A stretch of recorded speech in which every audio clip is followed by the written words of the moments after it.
Vice President, dear Margaritis, Commissioner, dear Ilva, honorable ministers, members of the European Parliament, and ladies and gentlemen.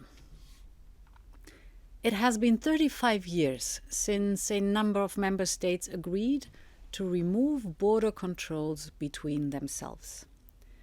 From 5 countries at the time, the Schengen area grew to 26, counting 420 million citizens. A whole generation of Europeans grew up with little memory of systematic internal border checks. Border checks have become anecdotal. Many Europeans organize their lives around the freedoms that Schengen offers. Thanks to Schengen, companies transport goods around our internal market with just-in-time supply chains. Thanks to Schengen, the internal border regions that cover 40% of EU's territory could open up to their neighbours. Thanks to Schengen, 2 million people could find jobs as frontier workers. And most importantly, people created cross-border links and European families. The first month of the pandemic showed us what happens when Schengen stops functioning. Europe grinds to a halt. And it may sound like a paradox, but this experience made me very confident in the future of Schengen. It is too precious for us all. We will not allow it to fail. But this does not mean that we can take Schengen for granted. Recent years have strained Schengen.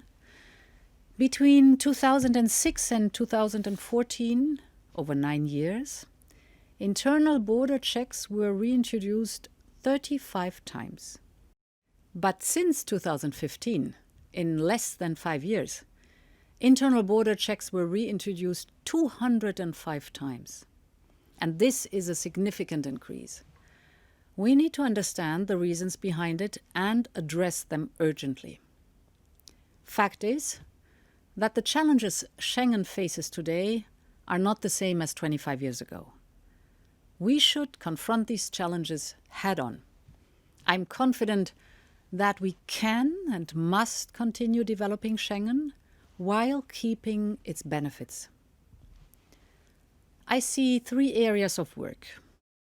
First, an area without internal borders needs a fully secure external border. No one should pass the border undetected, and any security risks must be identified. This applies to EU and non-EU citizens alike. And for this, we need state-of-the-art information systems, which we are already building. This has to happen fast. And we also need good procedures, like the screening process, for people arriving irregularly. This one we proposed in the new Pact on Migration and Asylum. Second, we need to ensure security within our common space. Close police cooperation, as a rule, not an exception. For example, better and faster exchange of data, such as fingerprints of suspects, or a stronger role for Europol. And third, Schengen needs better governance. We need to work on our system of evaluation and monitoring. We have to be fully confident about the application of rules everywhere in Europe. And I believe we need a better common political steering of Schengen with the European Parliament and the Member States.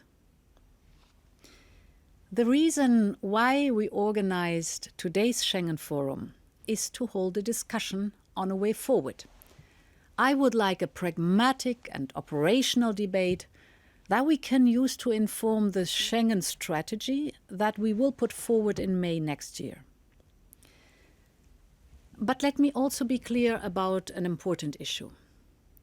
As we develop Schengen, we cannot compromise on the fundamentals. Any internal border checks must be a last resort, and we need to work in very close coordination. Europeans have grown to rely on Schengen. Today, it is essential for our economy and for our way of life. And we all have a responsibility to make it work. Thank you very much.